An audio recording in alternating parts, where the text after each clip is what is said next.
للہ نحمدہ ونصلی علی رسولہ الکریم اما بعد اعوذ باللہ من الشیطان الرجیم بسم اللہ الرحمن الرحیم۔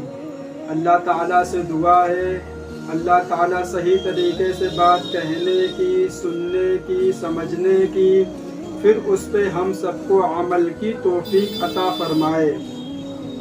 جنت میں لے جانے والے 3 اعمال۔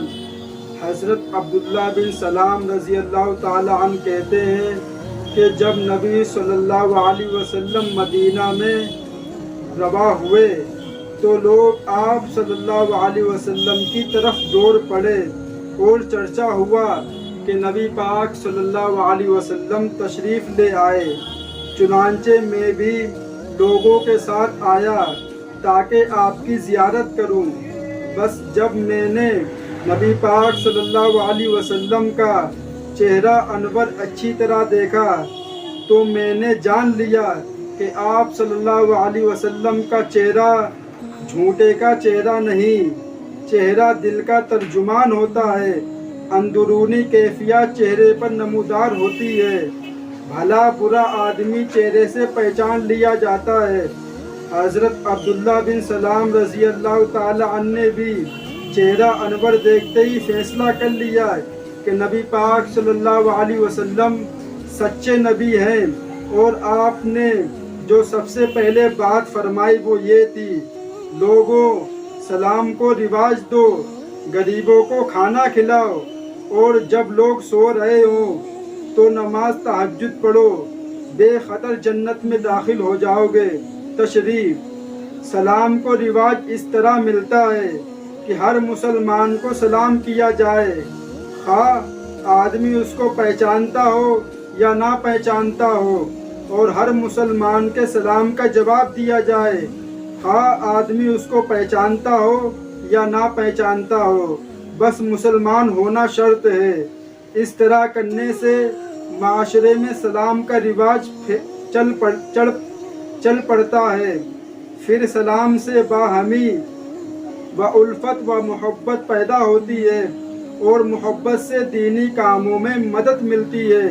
اس طرح سلام بخود جنت کا سبب ہے، اور کھانا کھلانے سے مراد غریبوں کو کھانا کھلانا ہے۔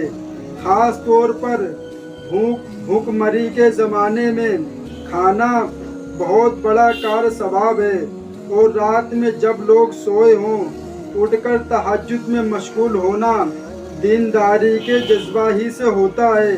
اس لیے ایسا شخص بھی اللہ کا مقبول بندہ ہے۔ بس یہ 3 کام کرنے والا شخص بے خطر جنت میں داخل ہو جائے گا۔ اب کیا ہوتا ہے کہ لوگ جاتے ہیں اور کسی کو سلام کرتے ہیں تو اتنی حیرت بھری نگاہوں سے دیکھتے ہیں، خدا کی قسم پتہ نہیں مسلمانوں کو کیا ہو گیا ہے، ایسا لگتا ہے کہ ان کے اوپر کسی نے کچھ کر دیا ہو۔ سلام کرو تو ایسی حیرت انگریز آنکھوں سے دیکھتے ہیں کہ پتہ نہیں اس نے کیا کر دیا ہے۔ ارے اللہ کا خوف کھاؤ، اس نے سلام کیا ہے، آپ کا فرض بنتا جواب دینا، اور جو سلام کرنے والا ہے اس سے میری گزارش ہے اگر آپ نے کسی سے سلام کرا اور اس نے آپ کو جواب نہیں دیا تو آپ پریشان مت ہو۔ اس لیے پیارے نبی کی حدیث ہے کہ جب انسان کسی کو سلام کرتا ہے اور وہ سلام کا جواب نہیں دیتا ہے تو فرشتے اس کے سلام کا جواب دیتے ہیں جو انسانوں سے افضل ہیں۔ اب جو غریب انسان ہو ان کو کھانا بھی کھلانا چاہیے، اور انسان کہتا ہے تقریر میں جو لکھا ہے وہ ہو کے رہے گا۔ اللہ تعالیٰ کہتا ہے تم تہجد تو پڑھو، ہم تمہاری تقریر بدلنے پر بھی قادر ہیں۔ رات میں اٹھ جاؤ 4 بجے، کتنے بجے بھی اٹھ جاؤ، سب لوگ سوتے ہو، اس ٹائم اللہ کو یاد کرو، کتنا مزہ آتا ہے اللہ کو یاد کرنے میں۔ کوئی مذہب ہے دنیا کے اندر ایسا جو کہتا کہ آپ 4 بجے اٹھ کے یہاں پہ آ کے بیٹھو، نماز پڑھو اور دعا مانگو؟ خدا کی قسم کسی کے اندر یہ طاقت، کسی کے اندر یہ ہمت، کسی کے اندر یہ جذبہ نہیں ہے کہ صرف مسلمانوں کے اندر ہے جو صبح 5 بجے اٹھ کے اور اللہ کے سامنے رکوع سجدہ کرتے ہیں۔ اور پوری دنیا سو رہی ہوتی ہے، اور رات میں عشاء کی نماز پڑھتے ہیں جب پوری دنیا موبائلوں میں، ٹی ویوں میں اور باتیں کرنے میں مشغول ہوتی ہے، جب مسلمان نماز پڑھنے کے لیے کھڑا ہوتا ہے پوری دنیا کے اندر کسی کے اندر اتنی طاقت جو 5 بار اپنے رب کو پکارے، 5 بار اپنے رب سے فریاد کرے؟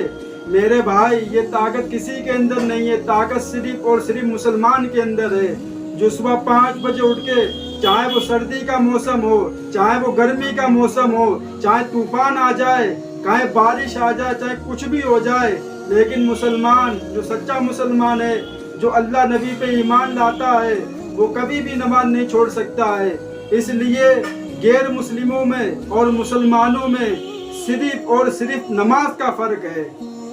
اس سے پتہ چلتا ہے کہ یہ مسلمان ہے یا غیر مسلم ہے، صرف نمازی کا فرق اسلام کے اندر ہے۔